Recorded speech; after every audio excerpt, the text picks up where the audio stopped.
भारतीय वायुसेना यानी IAF आज एक महत्वपूर्ण मोड़ पर खड़ी है।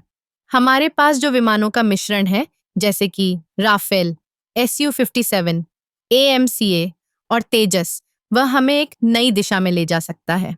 ये सभी विमान न केवल हमारी वायु शक्ति को मजबूत करेंगे, बल्कि चीन और पाकिस्तान के दोहरे खतरे का सामना करने में भी हमारी मदद करेंगे।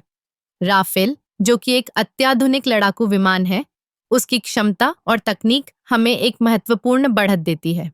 इसकी मल्टीरोल क्षमताएं, जैसे कि हवा से हवा में लड़ाई, हवा से जमीन पर हमले और इलेक्ट्रॉनिक युद्ध, हमें हर स्थिति में प्रभावी बनाती हैं।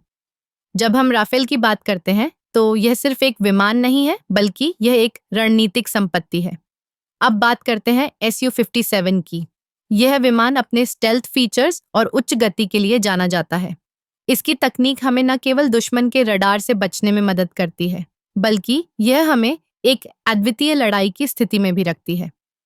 Su-57 की क्षमता हमें एक नई लड़ाई की रणनीति अपनाने का मौका देती है, जिससे हम अपने दुश्मनों को चौंका सकते हैं। AMCA यानी एडवांस्ड मीडियम कॉम्बैट एयरक्राफ्ट हमारे भविष्य का एक महत्वपूर्ण हिस्सा है। यह विमान स्वदेशी तकनीक पर आधारित है और इसकी डिजाइन और क्षमता हमें आत्मनिर्भरता की ओर ले जाती है।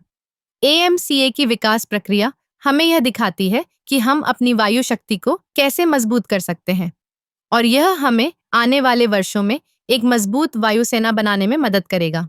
तेजस, जो कि एक हल्का लड़ाकू विमान है, हमारी वायुसेना की रीढ़ की हड्डी है। इसकी लचीलापन और बहुप्रकारी क्षमताएं इसे हर प्रकार के मिशन के लिए उपयुक्त बनाती हैं। तेजस का विकास यह दर्शाता है कि हम अपनी जरूरतों के अनुसार विमानों को कैसे तैयार कर सकते हैं। इन सभी विमानों का सही मिश्रण हमें न केवल हमारी घटती स्क्वाड्रनों को पुनर्निर्माण करने में मदद करेगा, बल्कि यह हमें चीन और पाकिस्तान के साथ बढ़ते तनाव का सामना करने की क्षमता भी देगा।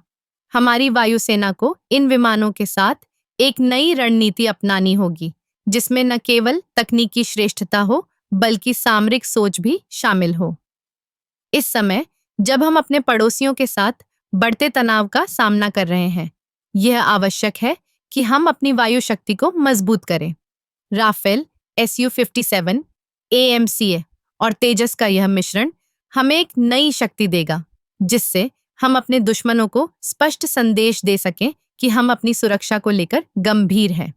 इसलिए हमें इन विमानों के साथ आगे बढ़ना होगा, ताकि हम एक मजबूत और सक्षम वायुसेना बना सकें, जो न केवल हमारी सीमाओं की रक्षा कर सके, बल्कि हमारे देश की अखंडता को भी बनाए रख सके।